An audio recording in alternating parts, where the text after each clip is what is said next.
Nagpa-install na nga kami ng Tunebox at ng dashcam dito kay Boss Val. Siya nga pala yung trusted namin na electrician dito sa Bulacan. Lahat ng unit namin dito sila lang talaga yung gumagawa. Ito nga pala yung Facebook page ni Boss Val. Mag-inquire lang kayo kung meron kayong gustong ipa-wiring. Bali si Kuyang naka-yellow, siya yung nagkabit ng Tunebox. Ito naman si Boss Val, siya naman yung nag-install ng dashcam. Yung Tunebox naman natin ay 12 tones. Kung bet nyo din pala ng ganitong Tunebox, marami tayo niyan. PM lang po kayo sa price. Wala po tayong available na 8 tones, puro 12 lang po. Para sa mga kagaya namin na hindi pa afford ang basuri, dito na lang muna tayo sa Tunebox. Mura na, nauutang pa. Charot.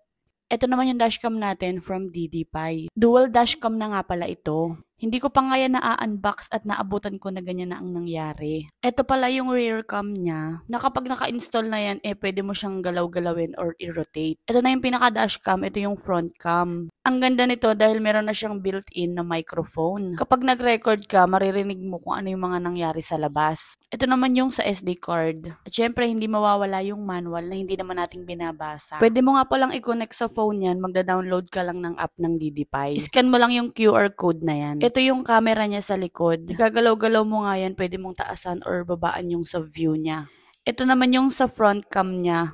Maliit nga lang pala yung dashcam na to unlike dun sa iba. Kaya sure na hindi makakasagabal sa windshield. Ito nga palang dashcam ay hindi lang basta-basta accessories. Dahil kung may kailangan tayong i-review or i-send sa ating insurance, may makukuha tayong first-hand evidence. Bale, ito naman pala yung view ng front cam. Malinaw na nga din ito at mataas ang HD. Wide angle na nga din kaya lahat ay makikita mo talaga. Hindi nga lang to pang track, pwede din to sa mga 4 wheels. Ito naman yung shot ng back camera natin. Naro-rotate nga din pala yan kung gusto mo pang itaas or ibaba yung view. O diba, napakalinaw.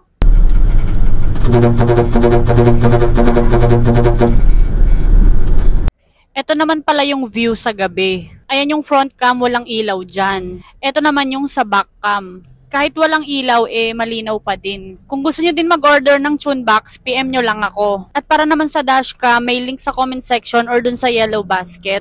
Shoutout nga po pala kay Boss Antonio Bernardino from Canada. At kay Boss JR Barun. Boss Aji Milena ng TDP Lucena Chapter. Hello po sa inyo, ingat po kayo sa inyong biyahe. At meron din naman tayo ngayon from Middle East. Shoutout nga po pala kay Boss Alexander Casimiro. Nag-comment nga pala yung wife ni Boss Junri Tirol, i-shoutout ko daw. Magugulat na lang daw siya na na-shoutout na si Boss Junri.